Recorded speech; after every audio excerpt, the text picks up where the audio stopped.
കോഴിക്കോട് കാരശ്ശേരി പഞ്ചായത്തിൽ വീണ്ടും പുലിയെ കണ്ടതായി പരാതി. പുലർച്ചെ 3:30-ഓടെയാണ് പുലിയെ കണ്ടത്. സമീപത്തെ വീട്ടുമുറ്റത്ത് നിന്ന് പുലിയുടെ കാൽപ്പാടും കണ്ടു. രാവിലെ നമുക്ക് സുഖമില്ലാതെ ഹോസ്പിറ്റലിൽ കൊണ്ടുപോയി. ഞാനെൻ്റെ ജ്യേഷ്ഠനാണ് പോകുന്ന സമയത്ത് വെള്ളത്തേപ്പാറ പാലത്തിൻ്റെ ആണ് നമ്മളെ മുക്കത്തേക്ക് തിരിയുമ്പോൾ ഒരു 100 മീറ്റർ 50 മീറ്റർ മാറിയിട്ടാണ് ഈ സാധനത്തിനെ കാണുന്നത്. അതായത് നല്ല സൈസുള്ള സാധനമാണ്. അതാണ് ഇങ്ങനെ പതുങ്ങി നിൽക്കുകയായിരുന്നു. അപ്പോൾ ഞങ്ങൾ അടുത്തെത്തിയപ്പോഴാണ് ഇങ്ങോട്ട് പൊന്തുന്നത്. പൊന്തിയപ്പോൾ നല്ല സൈസ് ഉണ്ട് സാധനം. പിന്നെ അങ്ങോട്ട് തിരിഞ്ഞാലും പിന്നെ ഞങ്ങൾ വേഗം വണ്ടി എടുത്ത് പോവാ ചെയ്ത് നോക്കി. അതിന്റെ 2 ദിവസം മുന്നേ വീണ്ടും ഇതേമാതിരി ബാസിത്ത് പറഞ്ഞ ഒരാൾ കപ്പാലുള്ള ഒരു ബാസിത്ത് കണ്ടിരുന്നു. നമ്മൾ ഈ വിവരങ്ങളൊക്കെ ഫോറസ്റ്റിനെ അറിയിച്ചിട്ടുണ്ട്. അവര് പറയുന്നത് ക്യാമറ വെച്ചിട്ടോ അല്ലെങ്കിൽ അതിനുള്ള സംവിധാനങ്ങൾ ഇന്ന് ഉണ്ടാക്കാന്നാ പറഞ്ഞ്. ജനങ്ങളൊക്കെ ആശങ്കയിലാണ്. കാരണം രാവിലെ നടക്കാൻ പോകുന്നവരും ടാപ്പിങ്ങിന് പോകുന്നവരും ഒരുപാട് ആൾക്കാർ യാത്ര ചെയ്യുന്ന ഒരു റോഡാണിത്.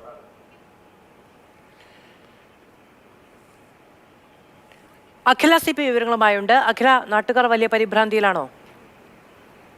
അതെ മാധു, അതായത് നേരത്തെ പുലിയെ കണ്ട പ്രദേശത്ത് തന്നെയാണ് ഇന്നും പുലിയെ കണ്ടത് എന്നുള്ളതാണ് ഏറ്റവും പ്രധാനപ്പെട്ട കാര്യം. അപ്പോൾ അന്ന് വനം വകുപ്പിനെ അറിയിച്ചിരുന്നെങ്കിലും ഈ ഉദ്യോഗസ്ഥർ വന്ന് കാൽപ്പാടുകൾ പരിശോധിച്ച് അത് കാട്ടുപൂച്ചയുടേതാണ് എന്നാണ് പറഞ്ഞിരുന്നത്. പക്ഷെ ഇന്ന് വീണ്ടും ഇത്തരത്തിൽ പുലർച്ചെ 3:30-ഓടെ ഈ ജസീർ വീണ്ടും പുലിയെ കണ്ടതോടെയാണ് ആ കാര്യത്തിൽ ഒരു സ്ഥിരീകരണം ഉണ്ടാകുന്നത്. മാത്രമല്ല, ഈ അയൽവാസിയായിട്ടുള്ള അബ്ദുറഹ്മാന്റെ വീട്ടുമുറ്റത്ത് കാൽപ്പാടും കൂടെ കണ്ടതോടെ ഇതിൽ പുലിയാണ് എന്ന് സ്ഥിരീകരിക്കുന്ന വിവരങ്ങളാണ് ഇപ്പോൾ ലഭിക്കുന്നത്.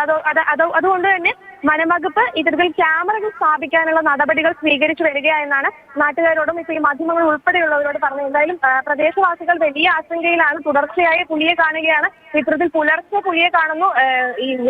ഇത്തരത്തിൽ നടക്കാനും ജോലി ആവശ്യങ്ങൾക്കും ഒക്കെ പോകുന്ന വഴിയിലാണ്, കലുങ്കിന് സമീപത്താണ് ഇന്ന് ഇപ്പോൾ പുലിയെ കണ്ടിട്ടുള്ളത്. അതുകൊണ്ട് തന്നെ ജനങ്ങളുടെ ആശങ്ക വളരെ വലുതാണ്.